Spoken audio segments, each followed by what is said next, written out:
Hello, Ryan here, and welcome to Star Citizen Sunday. This is a weekly show which covers all of the news from the week just past. Be sure to subscribe if you like what you see, and let's get on with it.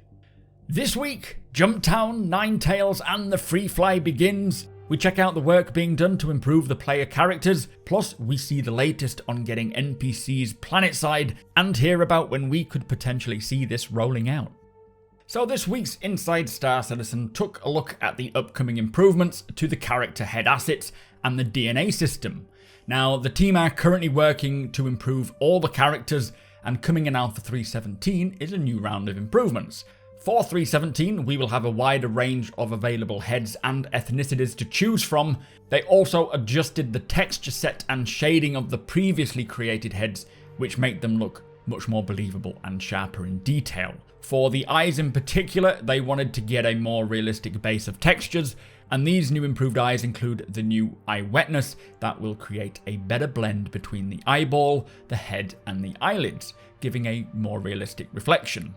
They have also been working on the first layer of variety for eyebrows, which will be together with the eyelashes, adding a new layer of customization for the heads. Now, all of this should give a bit more depth and choice when it comes to customizing our characters, and for the future they do have plenty of other features that they want to improve or even replace what we have now, which will come post 317. Hairstyles, for example, will increase.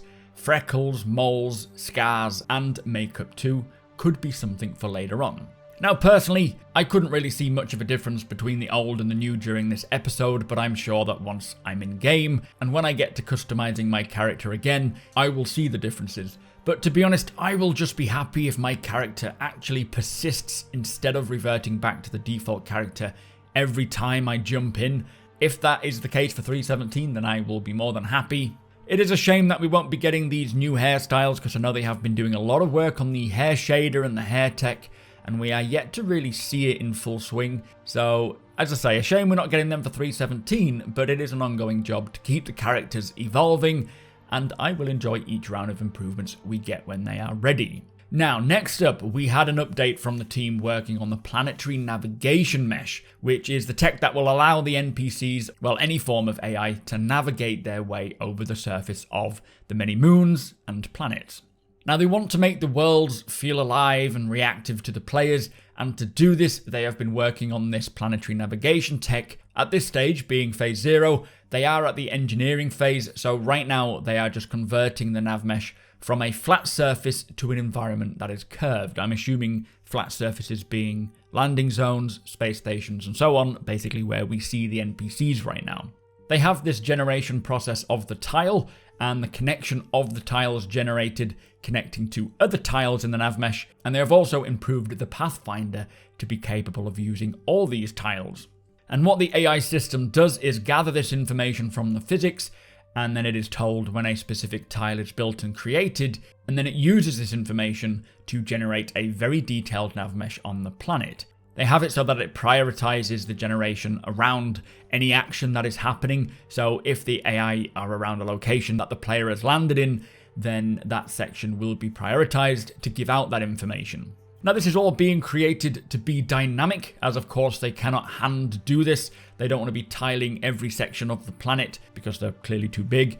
And the result of all this work will be pretty monstrous, creating a world that will feel alive with NPCs roaming around a planet's surface, maybe following you around if you've hired them, or maybe they're tracking you to engage in combat for whatever reason. Even fauna, animals, creatures, that kind of thing that move across a planet's surface and drink the water. They go about hunting and doing their own thing. And finally, they say it is still being discussed for when we may see it roll out initially, and they say that the door is open for a possible 318-319 release for the first missions that may use this. But of course, that is not a promised date, just a potential.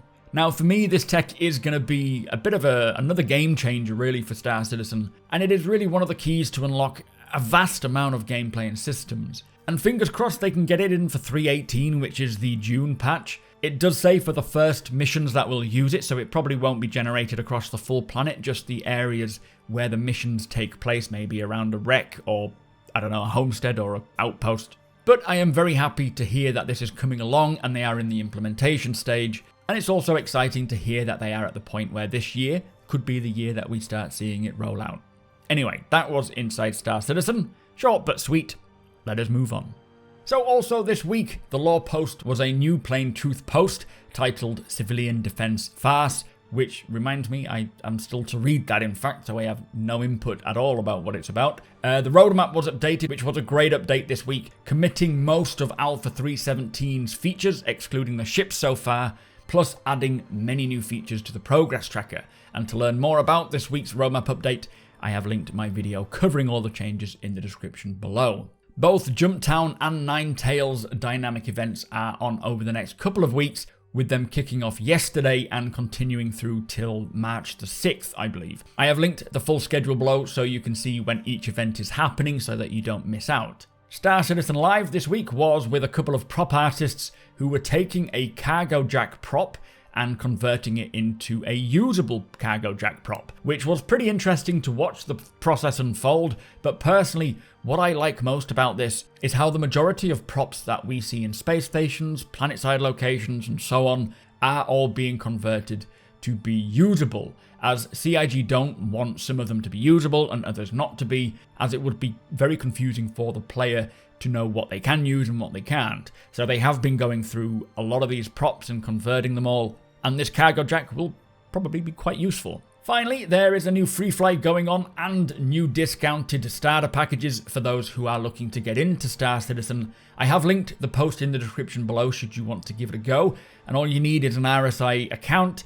You don't need to spend a single penny, and you can then try the alpha absolutely free to see if its current state of development is at the point where you want to play it. It is individual for everyone. Some people are playing it now every single day and enjoying it. Some people are playing it now and again. And some people are not even playing the alpha at all and just following along with the game's development. So it is entirely up to you what you choose to do. And this free flight gives you a chance to find out whether it's something you want to take part in. Now do make sure that you use a referral code, as you do get 5,000 in-game credits for free, plus you and the referrer get a cool set of armor and a weapon for free. So if you have a friend who has been trying to get you into Star Citizen for a while now, do them a favor and ask them for their referral code, or simply use the one linked in the description below and seen in the top left hand corner, and be sure to let me know what you think of Star Citizen's Alpha. So that brings us to the end of the show. If you do enjoy my content, please consider subscribing and hitting that like button. Also, I am able to do this thanks to my very generous patrons and channel members. If you appreciate what I do and would like to help make it even better from as little as $1 a month, all of the links are provided below.